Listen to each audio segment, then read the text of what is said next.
High বন্ধুরা, তোমরা সবাই কেমন আছো? আজকে চলে এসেছি আবার একটা নতুন ব্লগ নিয়ে। আজকে আমরা একটা জায়গায় বেড়াতে যাচ্ছি, তাই তোমরা ভিডিওটা শেষ পর্যন্ত না দেখে একদম কিন্তু চলে যাবে না, মানে ভিডিওটাকে স্কিপ করবে না। সেখানে বেড়াতে যাচ্ছি, সেখানকার অনেক ইতিহাস বলবো, অনেক গল্প করব।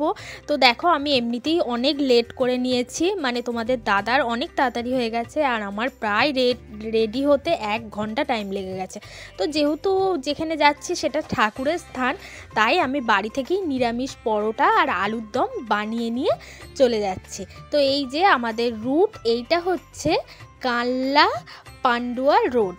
তো তোমাদের আর একটা কথা বলে রাখি, যে তোমরা রিসেন্ট যদি এই রোডে আসো, তো এই রোডের অবস্থা কিন্তু খুব খারাপ, মানে কাজ হচ্ছে। তো চেষ্টা করবে এই রোডটাকে এড়িয়ে অন্য রাস্তা দিয়ে আসার। তারপরেই আমরা চলে এসেছি মন্দিরে এসে তোমাদের অনেক ঘটনা শেয়ার করব, যে কেন হঠাৎ করে এই ডিসেম্বর মাসেই এলাম এই সিমলাগড় মন্দিরে মায়ের কাছে পুজো দিতে। আর আমি না দিনটাও আগে থাকতেই ঠিক করে রেখেছিলাম যে মঙ্গলবার কি শনিবার যাব। আমরা যেদিন এসেছিলাম সেদিন মঙ্গলবার, গিয়েই আমরা একটা পাঁঠা বলি দেখতে পেলাম। তো তারপরে আমি পুজো দিলাম, মানে ওখান থেকেই ডালা কিনে পুজো দিলাম। আর এই যে আমি উপোস করেছিলাম, তাই আমি অঞ্জলিও দিলাম। ঠাকুরমশাই অঞ্জলি দিতে দিতে খুব হাসাচ্ছিলেন, তাই আমি মাঝে মাঝে কিন্তু হেসেও ফেলছিলাম। তো এখানকার পুরোহিতরা খুব ভালো। তারপর আমি ধূপ মোমবাতি জ্বালাতে চলে গেলাম। সুমি পুজো দিক, ততক্ষণ আমি তোমাদের এই মন্দিরের কয়েকটা ইতিহাস বলি। এই মন্দিরটা সাধারণত আমরা জানি যে কেউ নতুন গাড়ি কিনলে বা কেউ পালিয়ে গিয়ে বিয়ে করলে এই মন্দিরে এসে পুজো দেয়, কিন্তু এই মন্দিরের ইতিহাস কিন্তু অনেক পুরনো। এটা প্রায় 800 বছরের পুরনো। আসলে এটা একটা ডাকাতে কালীবাড়ি, আমাদের বলাগড়েরই ডাকাত, মানে খুবই প্রখ্যাত বিশে ডাকাত নাম ছিল। সেই ডাকাত আগে যখন, মানে এতটাই তার প্রভাব ছিল যে মানে লোকমুখে শোনা যে আগাম বলে সে ডাকাতি করতো। সেই সময়কার অত্যাচারী জমিদারদের উপর ডাকাতি করত এবং সেই ধনরত্ন গরিব লোকদের উপর লুটিয়ে দিত। প্রত্যেকটা ডাকাতি করতে যাওয়ার আগে এই মন্দিরে বিশে ডাকাত মায়ের কাছে বলি দিয়ে তারপর ডাকাতি করতে যেত, এবং বলির যে পাঁঠার যে প্রসাদী মাংস তা গরিব গ্রামবাসীদের মধ্যে বিলিয়ে দিত। কথিত আছে যে সেই তৎকালীন গোপাল ভট্টাচার্য সে নামক একজন পুরোহিত ছিল, তারই উত্তরসূরিরা এখনও এখানে এইভাবে পুজো করছেন। এবং দুর্গাপুজোর পরের যে অমাবস্যাটা হয়, যেটা আমরা কালী পুজো বলি, সেই কালী পুজোর অমাবস্যাটা এখানে খুব ধুমধাম করে পালন করা হয়। 108টা ভোগ হয়, অবশ্যই আমিষ ভোগ। আর পয়লা বৈশাখেও এখানে খুব ধুমধাম করে পুজো হয়। মন্দির সকাল 8টায় খোলে, দুপুর 12টায় মায়ের ভোগ হয়, আর 1টার সময় কিছুক্ষণের জন্য মন্দির বন্ধ থাকে, বিকেল 4টের সময় আবার খোলে, আর সন্ধ্যে 6টার মধ্যে মন্দির বন্ধ হয়ে যায়। তোমরা দেখতে থাকো। তো দেওয়ার পর আমি যেহেতু সকাল থেকে কিছু খাইনি, তাই তোমাদের দাদা বললো আগে প্রসাদ খেয়ে একটু জল খাও, খালি পেটে থেকো না। তো আমাদের পুজো দিতে প্রায় 12:30 বেজে গিয়েছিল, তাই আমি আর তোমাদের দাদা মিলে একটু প্রসাদ খেলাম আর সমস্ত ছবি তুলছিলাম। আসলে এবার বলে রাখি কেন এই ডিসেম্বর মাসে সিমলাগড় এলাম। আমাদের গত বছর নভেম্বরে আমাদের বিয়ে ঠিক হয়। তো নভেম্বরে যেহেতু বিয়ে ঠিক হয়েছিল, ডিসেম্বরে আমরা সিমলাগড়ে এসেছিলাম দুজনে পুজো দিতে। তো আমি ভাবলাম কি, যে এবছরও আমরা দুজনে একসাথে পুজো দিতে যাব বিয়ের পর। আর সেটা কিন্তু তোমাদের দাদার অনেক দিন আগে থাকতেই প্ল্যান করা ছিল, যে আমরা একই দিনে সিমলাগড়েও পুজো দিতে যাব এই ডিসেম্বর মাসে। তো আমি ভাবলাম যে ঠিক আছে, তাই হবে। আর সেই জন্যই আমরা পুজো দিতে গিয়েছিলাম। তারপরেই আমাদের শেরনির জন্য আমরা একটা ওই চেরি নিয়েছিলাম, মায়ের পুজো করা ফুল দিয়ে ঠাকুরমশাই খুব সুন্দর করে নাম ধরে পুজো করে দিয়েছিল। তো সেই চেরিটা আমি শেরনির গায়ে বেঁধে দিলাম। তো তোমরা ভিডিওটা দেখতে থাকো আর অবশ্যই কমেন্ট করো, লাইক করো।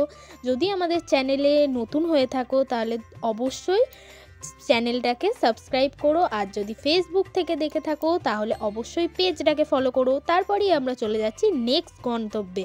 এইটা হচ্ছে বইচি কানলা রোড, যেটা কিন্তু ভীষণ সুন্দর। মানে এই রাস্তাটা খুব ভালো লেগেছে আমার, দুধারে গাছ আর পুরো স্মুথ রাস্তা, মানে যেতে কোনো রকম অসুবিধা হয়নি, খুব ভালো লাগছিল যেতে। আর শেরনি পিঠে চাপতে তো আমার এমনিই বরাবর খুব ভালো লাগে, মানে বিয়ের আগেও যখন একবার চেপেছিলাম তো ভীষণ ভালো লেগেছিল। আমি তো শেরনিকে ছাড়া কোনো জায়গায় যেতেই চাই না, মানে ট্রেনে বাসে আমার তো ভালোই লাগে না। তো এই যে, আর শীতের দিনে তো একটা আলাদাই আমেজ, হালকা রোদ গায়ে পড়ছে, যেটা খুব ভালো লাগছে। তারপরেই তোমাদের দাদা গাড়িটা একটু দাঁড় করালো আমরা লাঞ্চ করব বলে। তো যেহেতু পুজো দিয়েছি বা পুজো দেবো, তাই বাইরের খাবার তো আর খাওয়া যায় না, তাই আমি তোমাদের আগেই বলেছিলাম আমি নিরামিষ পরোটা, আলুর দম আর তোমাদের দাদা মিষ্টি সন্দেশ সমস্ত কিছু এনেছিল, তো সেইগুলোই খেয়েছিলাম। তো আমরা দুজনে মিলে এইখানে বসে খেলাম, আর আমরা কিন্তু খুব ভালো জায়গাতেই বসে খেয়েছি। তারপরেই খাওয়া দাওয়া কমপ্লিট করে আমি ওকে দুদিন আগে বলেছিলাম আমার খুব ছানার কেক খেতে ইচ্ছা করেছে, তাই ও সেদিন কি আমার জন্য ছানার কেক নিয়ে এসছে। তো ও একটা, আমি একটা ছানার কেক খেলাম, ভীষণ ভালো লাগলো খেতে। তারপরে কি আবার চলে গেলাম শেরনির পিঠে চেপে। তো দেখো তোমাদের পুরো রাস্তাটা দেখাচ্ছি, আর ভীষণ ভালো লাগছে। আর এই দুপুরবেলাতেও না, যেহেতু পুরো ফাঁকা মাঠ, তাই কুয়াশা কুয়াশা জমে আছে, যেটা দেখতে কিন্তু অসাধারণ লাগছে। তো দেখাচ্ছি তোমাদের রাস্তাটা দেখো, মানে ভীষণ সুন্দর রাস্তাটা।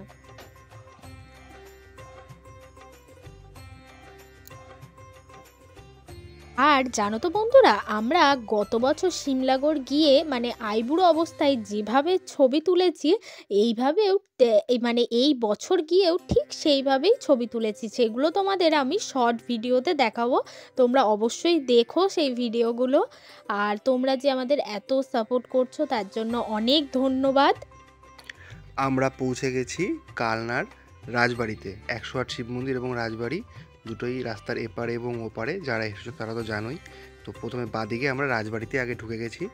প্রথমেই যেটা আমাদের চোখে পড়ছে, বাদিকে যে মন্দিরটা, সেই মন্দিরটা এখানে যে কটা মন্দির আছে তার মধ্যে সব থেকে সুন্দর এবং কারুকার্যপূর্ণ মন্দির। এই মন্দিরটার নাম হচ্ছে প্রতাপেশ্বর মন্দির।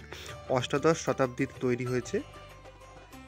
1849 সালে প্রতাপচন্দ্রের স্ত্রী প্যারীকুমারী দেবী এই মন্দিরটি প্রতিষ্ঠা করেন। বাঁকুড়ার সোনামুখীর রামহরি মিস্ত্রি এই মন্দির তৈরি করেছিলেন। এরপর আমরা আস্তে আস্তে এগিয়ে যাচ্ছি। তোমরা দেখতেই পাচ্ছ যে পিছনে যেটা রয়েছে সেই স্তূপটার নাম হচ্ছে রাসমঞ্চ। তো এটা একটা অষ্টভুজাকার মন্দির। এখানে 25টা পিলার রয়েছে, যার ছাদটা তো অনেকদিন আগেই ভেঙে গেছে, এরকম অবস্থাতেই রয়েছে, খুবই সুন্দর। তো এবার আমরা যাচ্ছি লালজি মন্দিরে। লালজি মন্দিরের বাইরে একটা পালকি রাখা রয়েছে। এই পালকির বিষয়ে সুমি তোমাদের বলবে।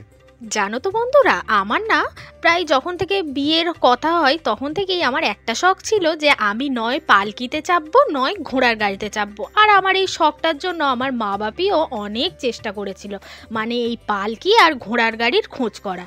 তো কিছুতেই পাইনি, মানে ঘোড়ার গাড়িও অনেক দূরে, জানো তোমরা, যেহেতু কলকাতার দিকেই বেশি অ্যাভেলেবেল। আর পালকি তো এখন পাওয়াই যায় না। তো মা বাপি আর কি বললো, যে মেয়ের ইচ্ছা তো আর পূরণ করা গেল না, তাই আমি পালকিটা দেখে না একটু চমকে গিয়েছিলাম আর কি। যে আর দাঁড়িয়ে দাঁড়িয়ে দেখছিলাম, ভীষণ ভালো লাগছিল।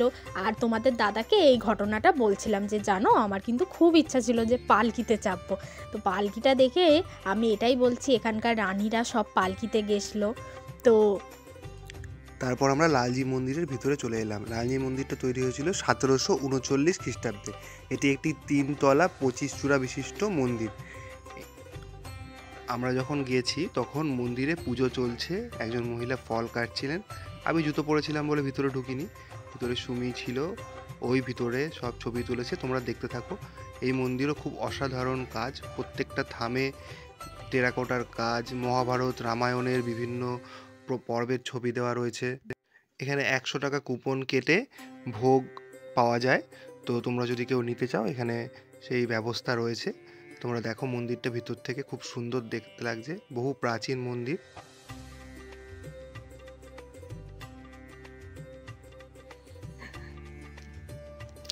লালজি মন্দির থেকে বেরিয়েই তোমরা দেখতে পাবে পঞ্চরত্ন মন্দির। এখানে 5টা শিব মন্দির রয়েছে। পঞ্চরত্ন মন্দির থেকে বেরিয়ে আমরা এবার আস্তে আস্তে ঢুকে যাব কৃষ্ণচন্দ্র মন্দির ও বিজয় বৈদ্যনাথ মন্দির। আমরা প্রথমেই ঢুকে গেলাম বিজয় বৈদ্যনাথ মন্দিরে। এটা ওই কৃষ্ণচন্দ্র মন্দিরের একদম পাশেই রয়েছে। এটা একটা শিব মন্দির।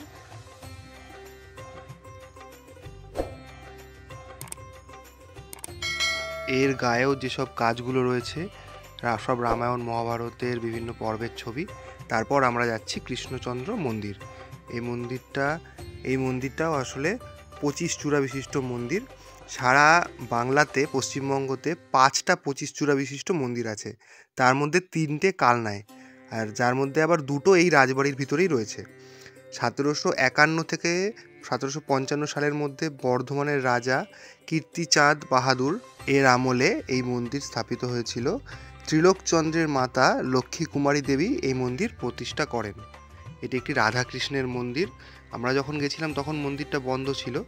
তো দেখো তোমরা। আর আমি কিন্তু এই রাজবাড়ি আর 108টা শিব মন্দিরে এই প্রথমবার এলাম, আর তার জন্য আমার ভীষণ ভালো লাগছিল। কিন্তু এই জায়গায় যেহেতু অনেক গাছ, অনেক ঠান্ডা লাগছিল, মানে প্রচণ্ড হাওয়া লাগছিল, আর সেই জন্যই ওকে আমি বলছিলাম যে তুমি আমাকে একটু ছবি তুলে দাও, আমার একটু ভিডিও করে দাও। ও যেহেতু ডিএসএলআরটাও নিয়ে গিয়েছিল, তাই বিভিন্ন পোজে ছবি তুলছিলাম। আর এখানে দেখো এই ফোয়ারা, মানে এগুলো ফোয়ারার মতো করেছে গাছে জল দেওয়ার জন্য। তো ভীষণ ভালো লাগছিল আমার সমস্তটা ঘুরে ঘুরে দেখতে। আর এখানে এসেও যাদের কাছেই গল্প করছি যে রাজবাড়ি গেছিলাম, সবাই বলছে খুব সুন্দর জায়গা, ওখানে গেলে তো আর আসতেই ইচ্ছা করে না, খুব ভালো জায়গা। তো আমারও খুব ভালো লেগেছে। তারপর আমরা চলে এলাম 108 শিব মন্দিরে। 1809 সালে বর্ধমানের রাজা কেতচন্দ্র বাহাদুর, যিনি খুবই শিবভক্ত ছিলেন, তিনি এই মন্দিরটি স্থাপিত করেছেন। এই মন্দির সকাল 7টায় খোলে, তারপর সারাদিন খোলাই থাকে, আবার বিকেল 6টার সময় বন্ধ হয়ে যায়। এই মন্দিরে 108টি শিব মন্দির রয়েছে, যার বৃত্তাকারে তৈরি, যার বাইরের বৃত্তে 74টা আর ভিতরের বৃত্তে 34টা মন্দির রয়েছে। আর একদম মাঝখানে যে কুয়োটা দেখতে পেলে, ওই কুয়োটা আছে। এই কুয়োটা তৈরি করার উদ্দেশ্যই ছিল যে এই মন্দিরের পুজোর যা জলের যোগান তা এই কুয়ো থেকে নেওয়া হবে, যা এখন পরিত্যক্ত।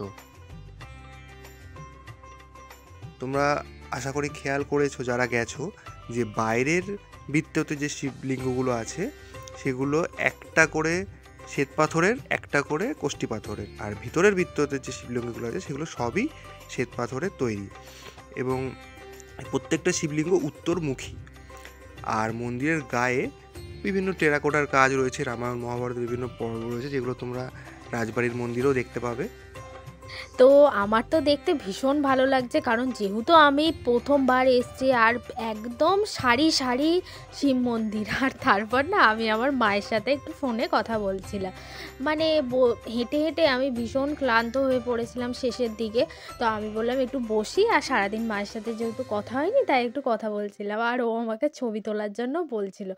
তো তোমাদের ভিডিওটা কেমন লাগলো অবশ্যই কমেন্ট করে জানাবে। আর তারপর জানো বন্ধুরা, আমাদের সাথে একটা কি ঘটনা ঘটেছে। ঘটনাটা হচ্ছে, তোমরা তো সবাই জানো যে আমাদের এই কানলাতে, মানে এই কানলাতে ফুচকা খুব ফেমাস। তো আমরাও ভেবেছিলাম ফেরার পথে ফুচকা খাবো। তো আমরা প্রায় 5-6টা দোকান ঘুরেছি ম্যাপ দেখে দেখে, তো একটা দোকানও তখন খোলেনি। তো অগত্যা আর কি, আমাদের তো ফুচকা খাওয়া হলো না। তো সেই জন্য আমরা আবার চলে এলাম বাড়ির পথে। আর সেখানেই দাঁড়িয়ে তোমাদের দাদা একটু সিঙ্গারা খেলো, চা খেলো, আমি আর কিছু খেলাম না। তো আমি বাড়ি গিয়েই একবারে খাবো। তোমাদের দাদাকে বললাম কয়েকটা সিঙ্গারা নাও। সিঙ্গারাটা কিন্তু ভীষণ ভালো করেছিল। আর তারপর ও চাও খেলো, আর আমি এখানে দাঁড়িয়ে দাঁড়িয়ে ঠান্ডাটাকে উপভোগ করছিলাম। মানে মাঠের ধারেই আমাদের গাড়িটাকে দাঁড় করিয়ে রেখেছিল, সমস্ত চাষি ভাইরা সবজি তুলে আনছিল, সেই সব দেখছিলাম। তো ভিডিওটা কেমন লাগলো অবশ্যই কমেন্টে জানিও। সবাই ভালো থেকো।